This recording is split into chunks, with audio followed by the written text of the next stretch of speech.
Bonjour et bienvenue dans cette nouvelle vidéo où nous allons parler du tweet de David Guiraud. Crime de guerre d'usage de la famine comme méthode de guerre. Crime contre l'humanité de meurtre, de persécution, de privation intentionnelle d'eau et de médicaments et autres actes inhumains. Voilà ce qui justifie les mandats d'arrêt émis contre Netanyahou et Gallant par la Cour pénale internationale. Ces criminels seront un jour derrière les barreaux et devront répondre des crimes dont nous sommes tous témoins depuis plus de 400 jours. La vérité s'impose chaque jour et leur sale propagande n'existe plus que dans les bouches des amis des génocides. En France aussi, ceux qui font l'apologie des crimes contre l'humanité doivent être condamnés sévèrement. Ici, le droit international est clair. Ce que nous voyons à Gaza ne relève pas seulement de la tragédie humaine, mais des crimes parmi les plus graves imaginables. Ce n'est pas une opinion, c'est un fait confirmé par le droit. Et pourtant, le silence ou l'apologie de ces crimes se poursuit en toute impunité même en France. David Guiraud pointe ici des accusations très lourdes. Crimes de guerre et crimes contre l'humanité. Mais que signifie ce terme d'abord? Un crime de guerre est l'utilisation de la famine,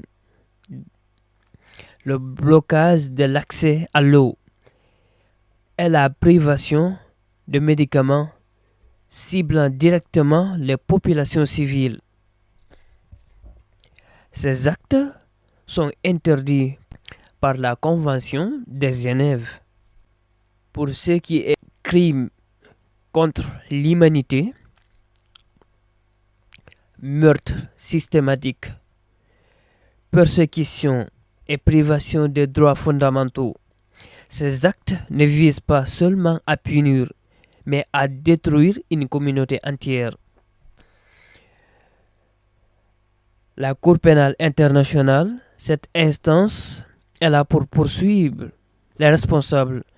Le tweet mentionne des mandats d'arrêt potentiels contre des dirigeants israéliens.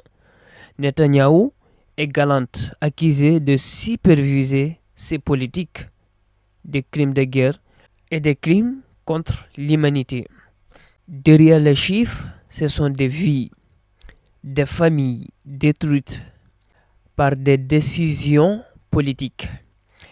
Chaque jour d'inaction est une trahison des principes humains les plus fondamentaux. David Guiraud exprime ici une colère partagée par des millions de personnes à travers le monde. Les tentatives de minimiser ou de justifier ces actions ne tiennent plus face à l'évidence. Vidéos, témoignages et rapports d'ONG comme Amnesty International ou Human Rights Watch confirment ces crimes. Ils soulignent que la propagande qui défend ces actes est de plus en plus isolée. Ce discours ne convainc plus que ceux qui refusent de regarder la réalité en face. Qui aujourd'hui peut encore fermer les yeux et justifier l'injustifiable. Et à quel prix? Le tweet appelle à condamner aussi ceux qui en France font l'apologie de ces crimes.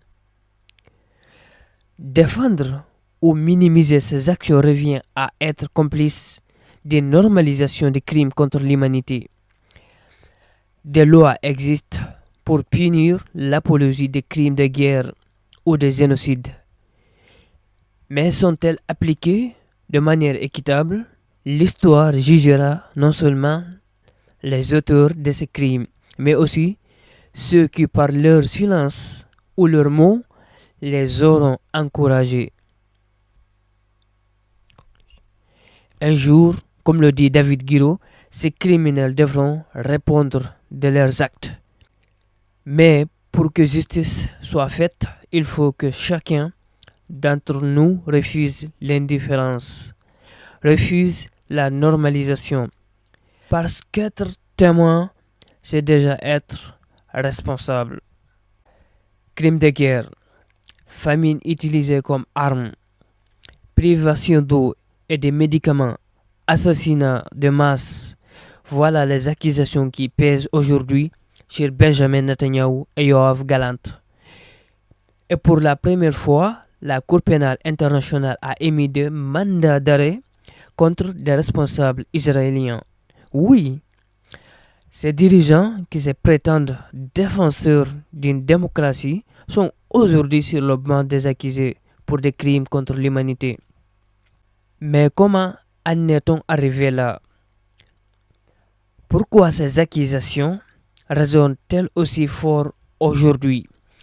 Et surtout, que disent les voix critiques, y compris parmi les médias et dirigeants israéliens eux-mêmes, sur cette politique de guerre qui choque le monde entier? La CPI, cette institution qui traque les plus grands criminels de guerre, a finalement tourné son regard vers Israël. Et ce n'est pas anodin. Ces mandats d'arrêt ne tombent pas du ciel. Ils sont le fruit de plus d'un an de crimes documentés par des ONG internationales, des médias et même des témoins sur place. Ce sont des images insoutenables des civils privés de tout, des témoignages de familles enterrant leurs enfants à cause de frappes indiscriminées et des rapports montrant une stratégie systématique de punition collective. L'usage de la famine comme méthode de guerre, souligne la CPI. Cela, c'est un crime de guerre inscrit noir sur blanc dans le droit international. Priver une population de nourriture, d'eau potable et de médicaments pour la faire plier, c'est une méthode brutale qui rappelle les heures les plus sombres de l'histoire. Mais attention, ce ne sont pas que des voix extérieures qui accusent Netanyahou. En Israël même, des critiques émergent de plus en plus fort. L'ancien chef du Mossad, Tamir Padro, n'a pas mâché ces mots. Netanyahou mène une politique irresponsable qui met en danger la sécurité d'Israël à long terme. Et ce n'est pas le seul. Plusieurs hauts responsables militaires et politiques qui soutenaient pourtant Netanyahou par le passé dénoncent désormais ses choix comme étant guidés par des intérêts personnels et non par intérêt du peuple.